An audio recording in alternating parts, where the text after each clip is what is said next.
là si nombreux dans notre jolie salle de l'auditorium.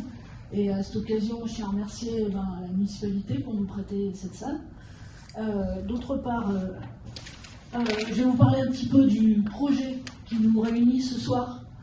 Pascal est grippé, alors c'est moi qui dois me coller à la présence appelée Vivant, vivant avec un point d'exclamation. Regard sur la biodiversité locale. Donc c'est un projet qui est porté par le Café Librairie Grenouille, avec le soutien de la DREAL. La DREAL, c'est la... Parfait. Bien. Voilà. Et ce projet, donc, qui est porté par aidé par la DREAL, il bénéficie à ce titre d'une subvention publique. Les objectifs de ce projet, alors je vous l'ai dit un peu comme ils sont sur la feuille. Donc, démocratiser des savoirs scientifiques en zone rurale par des conférences, des rencontres d'auteurs, des animations d'ateliers. Donc voilà, aujourd'hui c'est cette conférence qui nous réunit. L'autre objectif, questionner notre rapport au vivant, au sauvage, et notre affection sélective ou certaines peurs à l'égard de la biodiversité. Troisièmement, initier, accompagner, valoriser des comportements individuels et collectifs plus vertueux pour maintenir ou restaurer des équilibres biologiques globaux à l'échelle d'un territoire. Voilà. Et donc, les trois objectifs principaux de ce projet. Et donc, le projet a commencé en octobre et il continuera jusqu'en mai. Il y aura une restitution, peut-être sous forme d'exposition, vers courant juin, je pense, voilà, entre mai et juin. Donc, on a commencé, je vous disais, en octobre, novembre, on a fait la première thématique qui portait sur la forêt. Là, on a été appelé acte 1. Là, on est sur l'acte 2, donc, où la thématique est notre rapport au vivant. On l'a appelé ce qui nous lie. Voilà. Et là, ensuite, je vous dis les autres thématiques à venir. Donc, il y aura agriculture et alimentation, l'eau et la rivière alliées, et jardiner et accueillir la biodiversité. Ce sera les 3 prochains thèmes. Alors, ce thème de l'acte 2, de notre rapport au vivant, c'est pour étudier, pour porter attention à notre relationnel avec ce qu'on appelle encore la nature, mais disons qui concerne surtout les autres vivants, ceux qui sont comme nous, les animaux, ceux qui sont différents, les végétaux, les champignons, il ne faut pas que j'en oublie. C'est pas pareil. Hein. J'ai entendu dire que les champignons avaient beaucoup plus de relations, de rapports, de ressemblance avec les animaux qu'avec les végétaux, de par ce qui les constitue. On connaît encore très peu de choses sur les champignons. Même ceux qui ont des bons coins champignons ne connaissent pas encore tout sur les champignons. Donc, notre rapport au vivant. Donc, interrelation et conscience de la trame dont nous faisons partie, reliée à la thématique des mal-aimés. Alors, Isabelle est dans la salle et donc elle aura aussi une rencontre avec elle le mercredi 15 février à la Ville Chanteuse dans la salle des associations. Vous êtes tous invités à venir en famille ou avec qui vous voulez d'ailleurs. Mais comme c'est mercredi après-midi 14h30, il y aura une causerie illustrée par Isabelle sur la faune et la flore d'Auvergne. Vous savez, Isabelle est peintre naturaliste, elle a fait un livre qui s'appelle Les Mal-Aimés, que je pense beaucoup d'entre vous connaissent, et qui est plein de très belles aquarelles. Voilà. Et elle expliquera sans doute comment elle réalise ses dessins, etc. Voilà. Et le samedi... Bon, alors ce soir, on est ensemble. Il ne faut pas que j'aille trop vite, parce que je suis déjà au samedi 25 février. Donc ce soir, on est ensemble avec monsieur Jean-Philippe Pierron, qui est philosophe, enseignant à l'université de Bourgogne, qui a écrit plusieurs livres sur le thème qui nous rassemble. Et dans cette collection Monde Vivant chez Actes Sud, une très belle collection qui porte d'ailleurs en sous-titre pour une nouvelle alliance. Là, on est en plein dans le thème. Voilà, Jean-Philippe Piron est philosophe, il travaille à la dimension poétique de l'action humaine, dont l'écologie. Il cherche à valoriser la portée éthique et politique des expériences de nature en chacun de nous. Et il a créé un concept, peut-être, de l'éco-biographie, voilà, dont il va nous parler. Et samedi, le 25 février, donc, il y aura un café au Café Grenouille qui s'appellera Invitation au dehors, avec Solène Muller, alias Madame Grenouille. Enfin, c'est son nom de naturaliste, hein, Madame Grenouille, ça n'a pas de rapport en fait avec le nom du café. Vous voyez, on est un peu beaucoup dans les grenouilles par ici. Et donc, qu'est-ce qu'elle vous propose? Tout simplement d'aller coucher dehors, quoi. Voilà. Et bon, mais écoutez, là je vais lui laisser la parole pour qu'elle va présenter un prélude poétique à cette journée. Et voilà, à toi.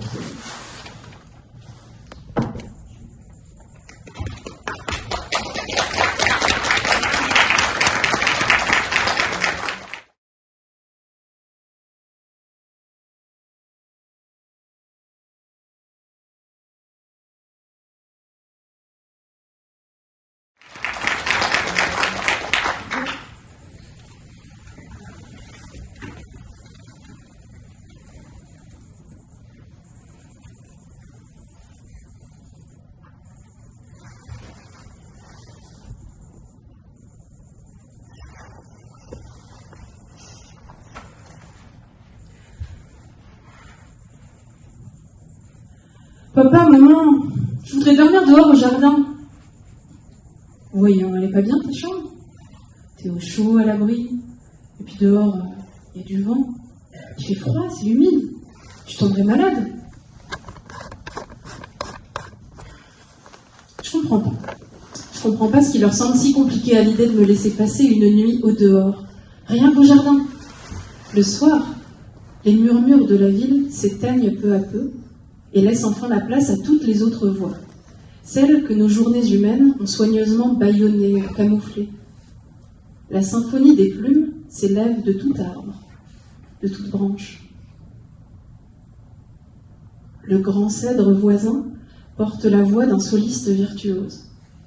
Après l'école et les devoirs, chaque soir, j'essaie de percer le message caché dans la voix colorée de merle noir. Chaque soir, je guette le passage en vague des choucas, pointillés noirs dans le ciel vert, et j'imagine leur dortoir, bercé de règles dictées par des parents choucas. Est-ce que pour un jeune oiseau, on doit rentrer sur la branche? À quoi ressemblent les limites du dehors? Je me pose sans cesse de nouvelles questions. Je cherche les similitudes, les différences familières. 4 murs et un toit. Protection ouatée, tempérée, tout habité d'ennui, noyé d'objets. Dehors, c'est fête pourtant. Bourdonnement, bêtes colorées, pierres brillantes, feuilles acidulées, énigmes. D'accord, la maison offre un confort certain, presque exagéré. Mais les murs me coupent de tous ces autres que j'aime tant épiler. Pour contenir mes appétits d'aventure, on m'offre une tente légère en toile, un jouet, à installer dedans, bien entendu, au plus profond du dedans de la maison. Pour la trouver, passer le jardin grillagé, entrer dans la maison, fermant à double tour, retirer ses chaussures, escalier, étage, 2 portes, ma chambre, la tente. Sous mon dôme multicolore, dans ces 2 mètres carrés de campement ultra sécurisé, il faut toute l'imagination de mes 5 ans pour redessiner la forêt dans le silence de la chambre. Heureusement, les livres racontent les oiseaux et les secrets des fleurs.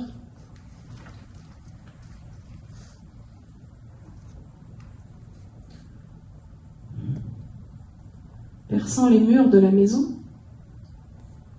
leurs pages sont des fenêtres.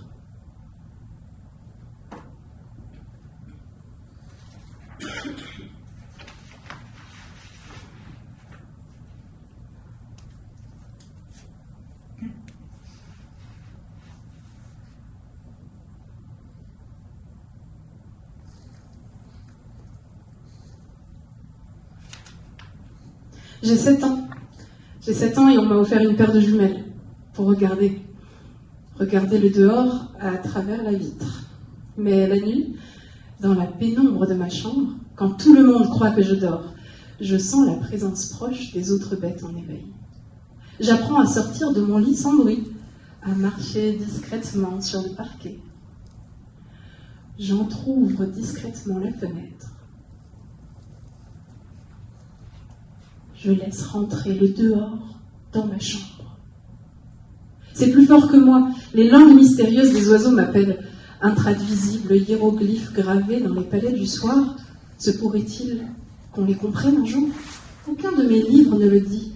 Alors j'insiste, j'écoute encore, je guette, j'attends l'œuvre d'un Champollion des civilisations de plumes. J'imagine que quand je serai grande, nous saurons enfin les comprendre. Soudain, la chouette me gratifie d'un mot prononcé pas trop loin de la fenêtre. Dans mon affût trop grand, trop lourd, tout revêtu de tuiles, je m'emmitoufle chaque soir dans le rideau, vent sur le visage, et j'attends que les sons et l'ombre des bêtes viennent à moi.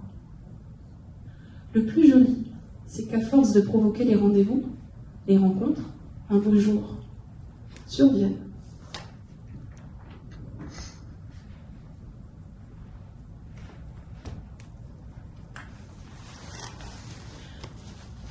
Papa, maman, je peux aller en boîte avec Lionel et Mélissa? On rentrera tard. C'est quoi? On la laisse sortir. Oh, c'est de son âge. Elle est raisonnable. Non. Ok, mais tu fais attention, hein? Pas de bêtises. Oui, t'inquiète, il passe me chercher à 20h. Je montais dans la voiture en talons, tenue de soirée, un sac de toile dans mon dos. À l'intérieur de ce baluchon-là, pas d'accessoires de maquillage, mais un pantalon de forêt, un rendez-vous sauvage et ma paire de jumelles. Chut. Les amis me déposaient toujours à la lisière du bois. Le mensonge était convenu, la tactique rôdée. Ils repasseraient me chercher au petit matin après avoir dansé. En attendant, je me changeais dans les genêts pour ne laisser aucune trace boueuse de mon forfait sur ma robe repassée. Talons rongés, c'est pieds nus que j'arpentais la sablière. Le sol était doux et mon pas plus discret. Une fois à l'aise, je passais aisément sous le grillage, par la même sente que les renards et les blaireaux. J'adore la façon dont ils ignorent nos limites de propriété. Nous n'avons pas du tout les mêmes cartes. Dans cette immense carrière aux falaises de grès, le hibou grand-duc m'offrit très vite une plume orangée. J'ai pris cette trouvaille de velours comme un cadeau de bienvenue. C'était la clé du lieu, celle qui m'ouvrait les portes de la nuit. C'est ainsi que le marais, la sablière en friche et la haute falaise devinrent peu à peu aussi ma maison. Un autre chez moi familier, un repère secret, illégitime et pourtant primordial.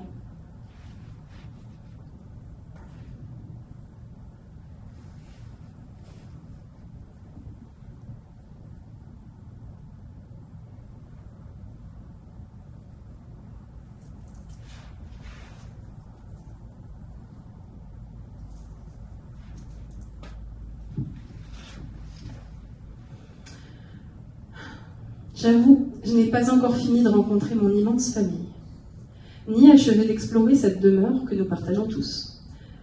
Dormir très tôt sous les ailes d'un hibou m'a offert de considérer que je vivais avec lui et non pas à côté.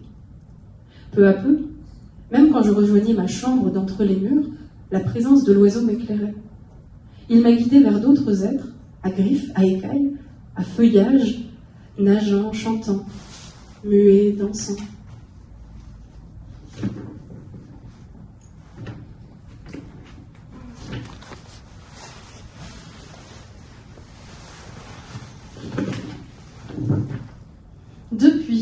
Depuis, je continue de découvrir année après année de nouvelles pièces de cette immense maison.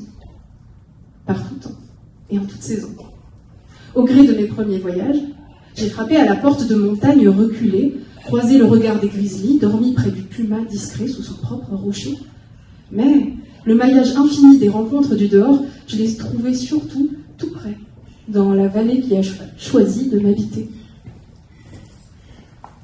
au jardin, sous les étoiles, en hamac chez les blaireaux, en bord d'allier vêtu de sable, au creux de prairies grillonnantes ou dans la forêt protectrice.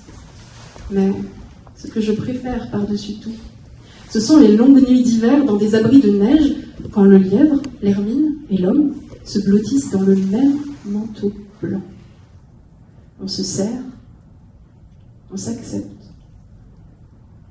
on attend. Je me suis un petit peu équipée pour certaines situations, pour bâtir un igloo ou me suspendre aux arbres.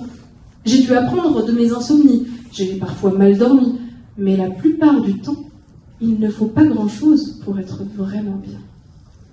Juste un duvet, un matelas, et soi.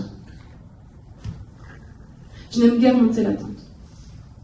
Sa toile nous sépare du ciel et du parfum de l'aube.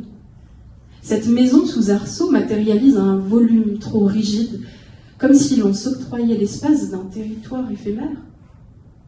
Je refuse souvent de l'ériger autour de moi. Je viens pour ne rien posséder. N'est-ce pas nous qui appartenons au dehors ? Enfin, si c'est votre bonheur de monter une tente, pourquoi pas ? Les mots du merle passent honorablement à travers ces murs-là. Sinon, vous voyez, rien n'est plus simple. Il suffit d'être invité par un lieu et d'y entrer comme dans une vaste chambre d'amis. Puis attendre, écouter, voir, sentir, converser à voix basse avec qui vous voulez, se faire discret, leur accorder confiance et s'endormir. Au matin, le lieu ne vous quittera pas quand vous penserez le laisser. Cette immense maison, certains l'appellent dehors, nature ou sauvage. Je dois vous avouer qu'aucun de ces mots trop petits ne me convient tout à fait, depuis que les murs sont tombés. Y dormir, c'est faire apparaître des liens tissés là où d'autres voient des frontières. Ce n'est pas seulement une expérience sensorielle immersive, pas seulement une rencontre avec d'autres, pas seulement une rencontre avec soi. C'est une invitation à élargir les limites de notre propre maison. Jusqu'à considérer peut-être, un jour, qu'il n'y a plus de murs, plus de dedans, plus de dehors, pas plus qu'il n'y aurait un toit par-dessus l'immense voûte étoilée.